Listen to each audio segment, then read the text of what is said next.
কখনো কখনো আমরা বাঙালিরা দূরে যাওয়ার চক্করে মিস করে যাই বাড়ির কাছের বেশ কিছু জায়গা। সেরকমই একটা জায়গা হচ্ছে সোদপুরের বারো মন্দির ঘাট। বেলঘরিয়া এক্সপ্রেসওয়ে ধরলে 15 থেকে 20 মিনিট অটোতে গেলে। আমার মেয়ে এখন চাকরি সূত্রে কলকাতায় থাকে বলে উইকেন্ডে বন্ধুকে নিয়ে প্রায়ই বেরিয়ে পড়ে শহরতলির বিভিন্ন জায়গায়। গত রবিবারেই ওরা গিয়েছিল গঙ্গার এই ঘাটে। ভিডিও ক্যামেরা ধরে সুন্দর সুন্দর কিছু মুহূর্তের ছবি তুলেছিল, সেগুলোই আমি তোমাদেরকে শেয়ার করলাম।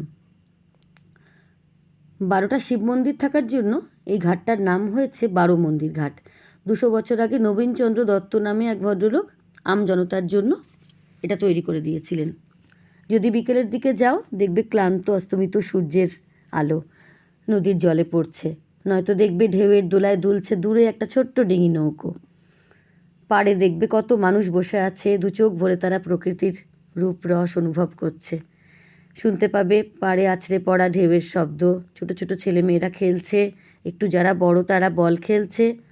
আর একটুও দেরি করো না, বেশ কয়েকটা দিন এখনও বাকি উইকেন্ড আসতে।